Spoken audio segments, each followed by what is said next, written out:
Hi, this is Steve with Coin Stuff I Like, bringing you a slightly different series on Eisenhower stuff I like, or Ike stuff I like. This video is going to be about peg leg Eisenhower dollars, and I'll make it into two parts. So this is part one. Um, and I'll preface this by saying this is Ike's Eisenhower Dollars was the first series that I collected way back when. It's a short series. It's relatively easy to acquire, um, and it's a pretty interesting part of American coinage history. Whether you like the design or not, I mean, for me in particular, the reverse design is wonderful. But the other thing about Ike's that I like, besides the ease of putting together a set, is that Ike Dollars, that series has many die varieties. And it also has a real fascinating history of the, the design, the production, and problems with production. So, very fascinating history there. And then there's the peg legs. And this is a particular sub interest of eye collecting that I have, and I want to share that with you. Um, and one of the primary things I want to introduce here and in the next video is that Eisenhower dollars had peg leg designs by design, meaning the whole production was made with peg legs. And then there are Eisenhower dollars that had serifs originally by design, but the dies were manipulated. A few dies might have been manipulated for one reason or another, and you get a die manipulation peg leg. So, as we get into this, I want to first acknowledge that there's some photos that I use from CoinFacts, like the ones you're looking at right now, and there's also some photos that I use from Variety Vista, showing some of the obverse design varieties, or ODVs. And I'll put the links in the description of this video for things like Variety Vista and some other things as we go through the video. So let's get to peg legs. First of all, what is a peg leg? I mean, I'm using this terminology, and if you're new to Ikes and peg legs, then let's get into this terminology a little bit.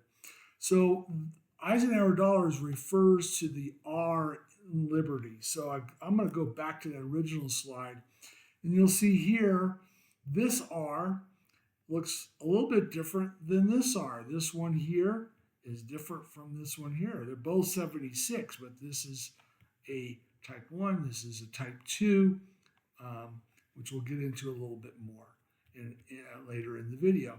So you could distinguish and call things peg leg by the appearance of the R and Liberty. And while we're out on this slide, I want you to just take a look at this R relative to the head, Ike's head. It's the closest of any of these Liberty letters to Ike's head, and that created problems. I mean, we had, for the first time in years, you're starting to produce copper nickel clad dollars, which is a much harder alloy composition than the 90% silver that was used for peace dollars.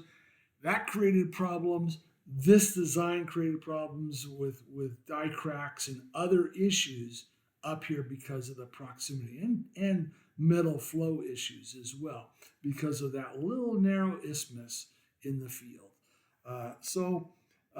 Lots of problems, and but peg legs refer to the R in Liberty on the obverse. I already talked about noting the proximity to Ike's head, and that created some issues. And then it created the the mint and the designers going, at least in the early years, going back and forth between serif R design and a peg leg design, just the whole design of from the master dies all the way down. So because of the problems created, it created some of these design differences. But let's go further into this. The other thing that is characteristic of a peg leg dollar is the absence of serifs at the base of the vertical portion of the R. This is the vertical portion of the R. Serifs are that little flare on the right and left side of that vertical. That's called a serif, and they extend out. A peg leg will have the absence of those serifs. So if you look here, you have an absence of the serifs on this peg leg design. The other thing that is characteristic, I'm going to go back to this slide, is that the vertical portion of the R here is less than less than or equal to the vertical portion of this bar. What I mean by that is you note here, because of these serifs, it is wider here at the base than it is right about here where the crossbar comes in. So you look at that vertical R and you look at the width here versus the width here, it's a lot wider here. Whereas in a peg leg, the width here is about the same, or can be even narrower than what you have right here at the crossbar on that vertical part of the R. So that's another way of defining a peg leg. No serifs. The foot, so to speak, is no wider than up here in the mid portion of that vertical bar. And then also you look here. Now this is a design peg leg. Typically peg legs will be a little bit further from the head, Ike's head, than the serif R's. And that helps resolve some of the issues. Now this becomes really important when we come into the manipulated die peg legs, which come later on. So individual die manipulation that resulted in a peg leg, that'll be in part 2. So the distance between the Ike's head and the base of the R is also something to consider. So some very important, the presence or absence of serifs, the width of the foot versus the mid portion of the R, and then also the distance from Ike's head can all be used in identifying what is a peg leg dollar.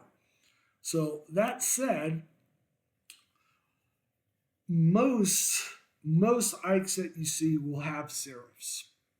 And which obverse designs had serifs? Well, they had them in 1971, the P, D, and the blue Ikes. That's the silver business strike Ikes in the blue packs from San Francisco. They all had this appearance with the wide serifs, a very close juxtaposition to Ike's head. And also in 72, the clad circulation Ikes from Philadelphia and Denver.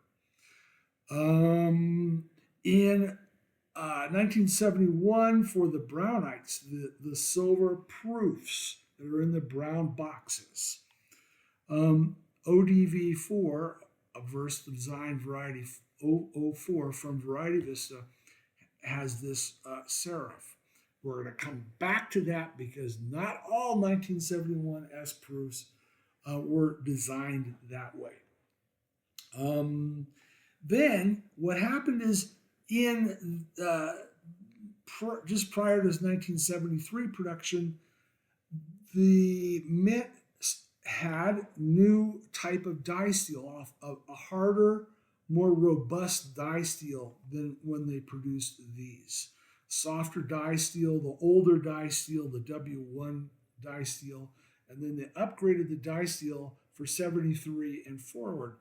And because of that, they also changed the design. They can go back to a serif R and not have to worry so much for about die manipulation, peg legs and die cracks, etc., etc. So in 73 and 74, all P, D, and S Ikes have this appearance, ODV 007. And then after the 76 production, they went back to this obverse design variety for 77 and 78. For everything, Philadelphia, Denver, and the S proofs. These are the clad proofs that year for the 77, 78 production. And then lastly, in 76, the Type 2. Type 2 refers to both the obverse and reverse design in 1976. And those were actually produced in 1976. In 1975, you had the Type 1, which is a peg leg obverse. We'll show you that in a second.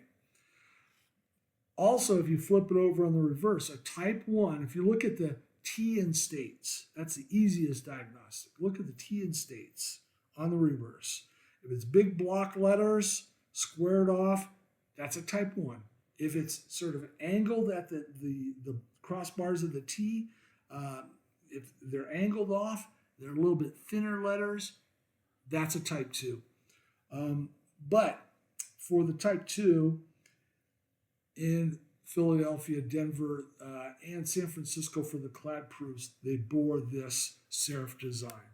So a lot of serif designs, but not all Ikes had a serif R design. Not all.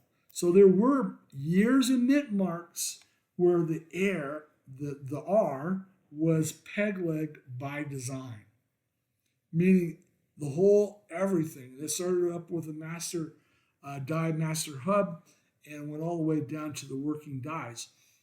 They had a peg leg. And those included the 1971 S proofs. They had a peg leg, no wider. There's no serifs here. That little extra added serif here, which we'll show you in a second, is not there. This is in the first 40 to 50% of the production of 1971 S silver proofs. That's the brown Ikes.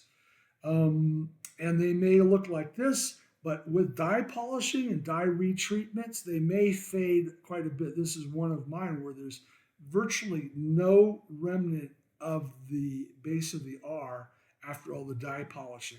And that's one of the reasons why they changed it after the first 40 to 50% of the production. But when it came out and they first started producing these, the design for all of them was the peg leg. Also in 1972, for the San Francisco production, both the business strikes as well as the proofs are considered to be peg legs.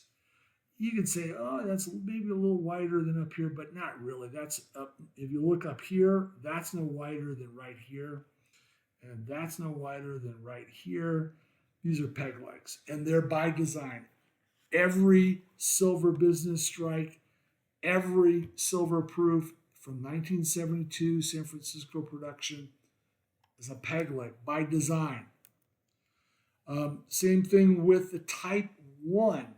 Remember, Type 1, the obverse is going to be a peg leg, the reverse is going to be those big blocky T's in states. Big squared off blocky T's. So in 76, both the P and D circulation strikes were peg leg, the Type 1 circulation strikes. And these are made in 1975. So if you go to your 1975 mint packages and even the proofs, the if there's 75 cent nickel and dime in that package, then that's going to be a type 1 Ike. It's going to be a type 1 made in 1975, but bears the 1976 date on it. And it has a peg leg R. Also, the type 1 copper nickel clad proofs produced out of San Francisco in 1975. So this is the 1975 proof set. It'll have a 75 cent, 75 nickel, 75 dime proofs, and then the quarter, the half, and the dollar all say 1776 to 1976. But the Ike will have a peg leg R. And then all of the silver business strikes, the 40% silver business strikes that are Ikes, had peg leg, and the same thing for the silver proofs.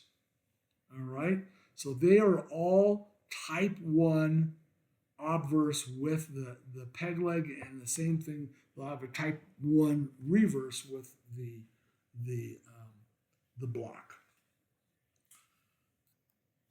So again, we had years where the whole production run, with the exception of a few outliers, which we'll talk about at some point, but for this, the whole production run, except for this 71, the whole production run was peg leg by design. So I'm going to do a little bit of a tangent here, but I'll tie it back in to this peg leg by design concept. I mentioned that in early on in Ike production, they had the older die steel, which did not stand up as much. It produced an average of 100,000 coins for each obverse business strike die, and 2,500 coins per obverse proof die. So 71 S proofs is only 2,500 coins per obverse proof die. Part of the reason is the proofs were struck twice, whereas the business strikes are struck once, but also the quality of the material being produced or the coins being produced. But this is from actual mint documentation.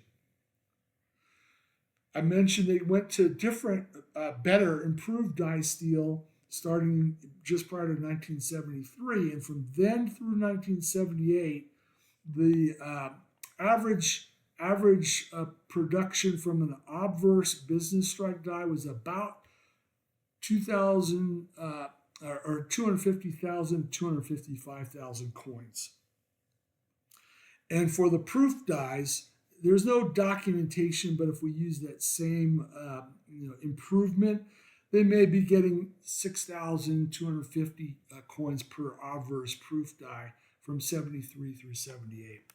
So with that aside, then we could start tying things together, showing you these designed by peg legs. We've already gone over. These are the ones that I listed and showed you.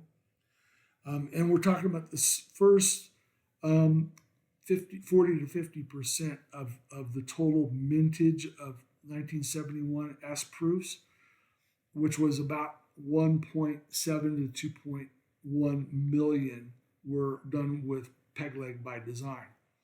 If you look at, there's millions were produced of these peg leg Ikes by design. Millions of these mint marks and years, all right? And if you look at those prior numbers that I gave you on the number of coins per die, we can see that there's many dies. So these are not individual die varieties.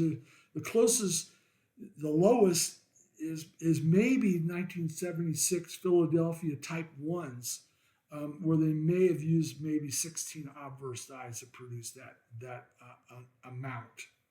All right. that for approximately 4 million coins from Philadelphia, type 1. So these are not peg leg individual die varieties. The whole thing, the whole mintage is peg leg by design. Now I'm going to come back to that 71S silver proof again. And these are the ODVs listed in Variety Vista. They're out of order. The first production was a peg leg, and of course some of them with die polish appeared like this. This is not a different obverse design variety. It's the same as this. It's just that it's been manipulated a little bit to, with die polishing to result in a more faded peg leg than what was originally there when the die was pristine. So this is not a separate die variety. It's the same one as this. It's just this is what happened when you did production and you produce a certain number of coins, right? Not a full 2,500 because they did the frosting. The frosting would wear off and they'd have to, tape it off. They'll refrost it, the devices, and then they'll polish the fields, and they'll do that.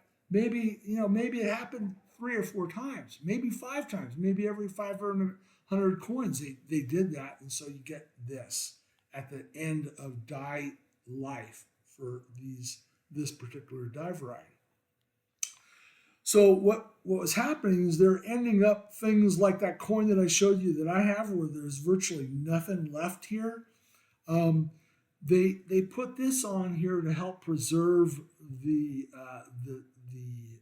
R from die polishing and not end up with these really faded. So this looks like it's actually added. It looks like they took a Dremel tool or something and added this little serif on after the first 40 to 50% of the production run. So that's a little backstory, and it's a pretty fascinating backstory of what they're going through back when they first started producing these. So we come back to this again, peg legs by design, many millions, multiple dies bearing that design to produce those many millions of coins that have the peg leg for these years and mint marks. So once you know this, then you can avoid falling prey to some of these eBays where, for example, this listing says it's rare. No, it's not. This one, yeah, it might be a peg leg, but there's 1.7 to 2.1 million of these made. Also, FS401 is only there are three different individual die varieties that end up being attributed as FS401. They're all 1971S silver business strike, not proof. Proof peg legs are not FS401. Proof peg legs have about 680 to 840 dies, where FS401 is maybe 3 different dies. And it's from the business strikes, not from the silver proof. So don't fall for that. This one is, it's a peg leg. It's true, it's peg leg. It might be beautiful, but it's not worth $131.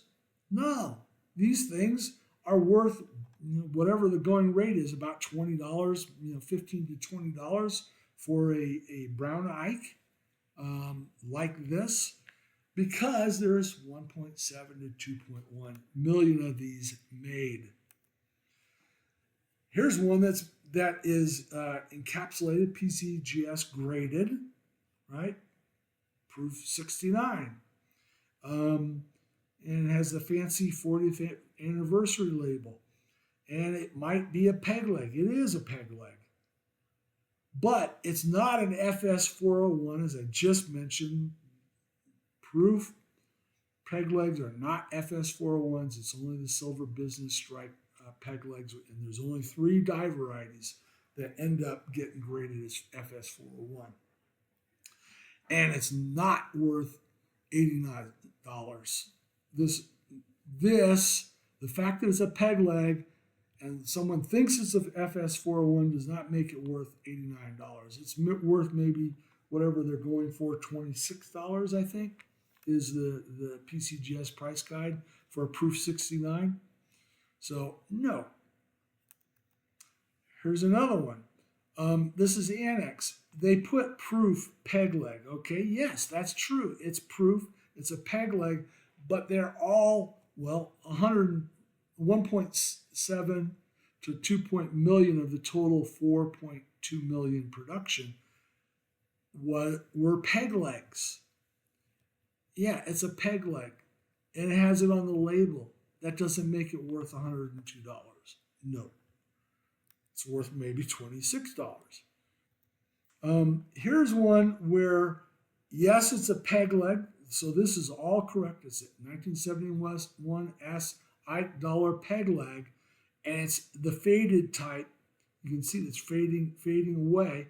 Which, if you have some, some collector like me who wants to get one that's virtually entirely faded away, I might pay up, but I'm not going to pay up to $259. I'm not going to even pay up to $50, but maybe $50 if it's completely gone, but not $259.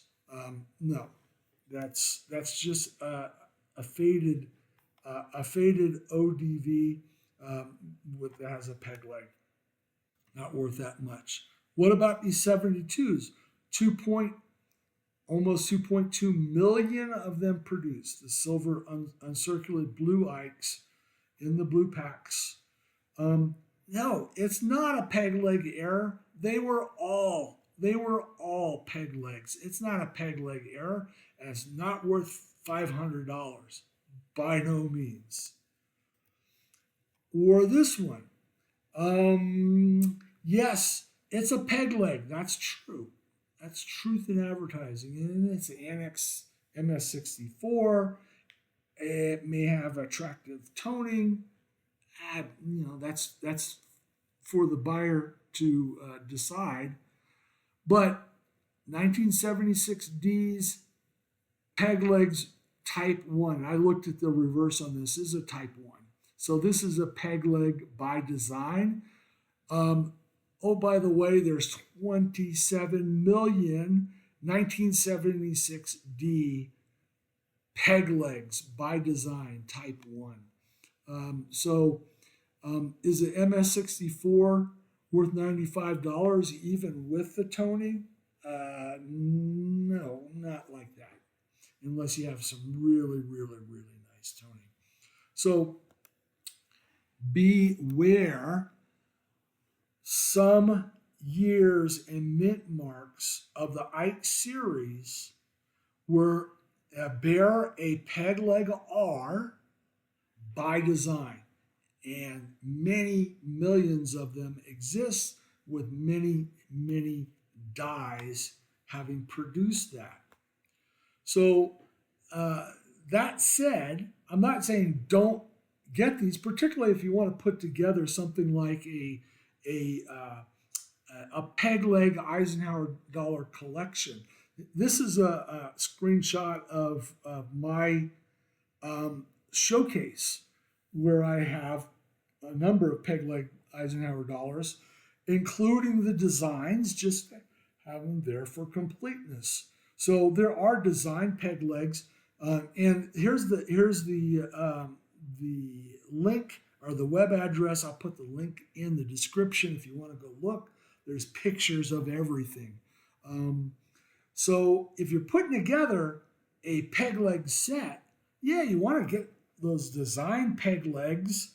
You want to get those just to have the set completed, but you'll also want to get those more uncommon manipulated die peg legs, where you might have only one die of that whole year and mint mark that bears a peg leg R.